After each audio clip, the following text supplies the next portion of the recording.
द्वारका नगरी अपनी भव्यता के लिए प्रसिद्ध थी। सोने चांदी की गलियां, समुद्र की कलकल ध्वनि और महलों में गूंजता वीणा और शंख का स्वर।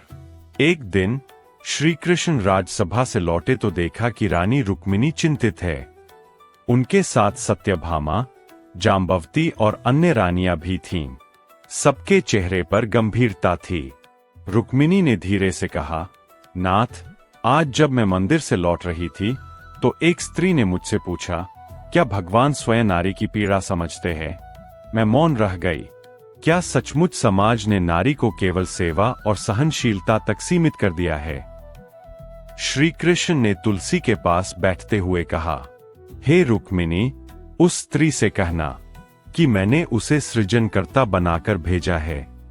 वह मेरे भीतर की करुणा है और ब्रह्मांड का संतुलन भी वही है।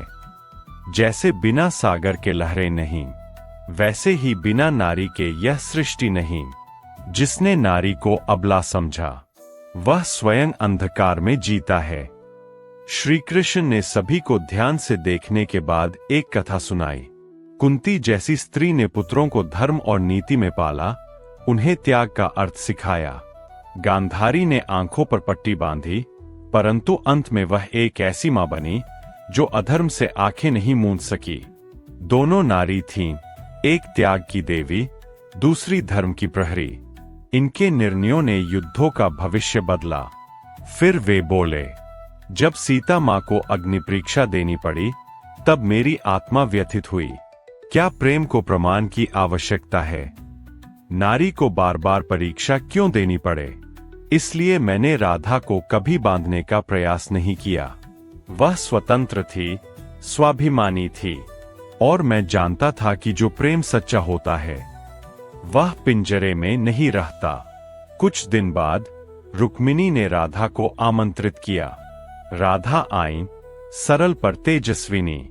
रुक्मिणी ने पूछा, तुमने प्रभु को क्यों कभी बांधने का प्रयास नहीं किया?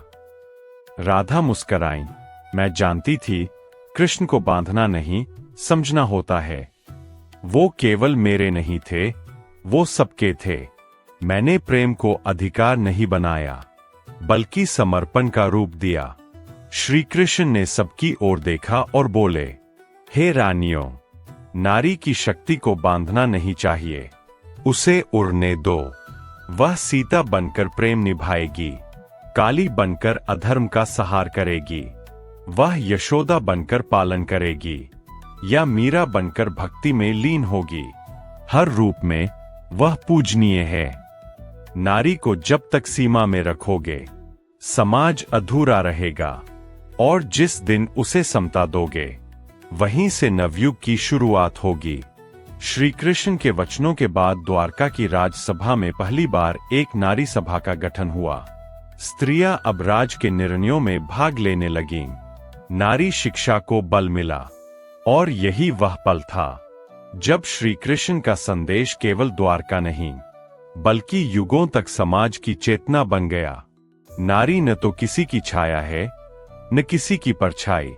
वह स्वयं एक दीप है, जो चाहे तो अंधकार मिटा दे और चाहे तो समुद्र तक को जला दे। जिसने उसे समझा, उसने सृष्टि को जाना, और जिसने नहीं, वह केवल अधूरे ज्ञान का बंदी रह गया।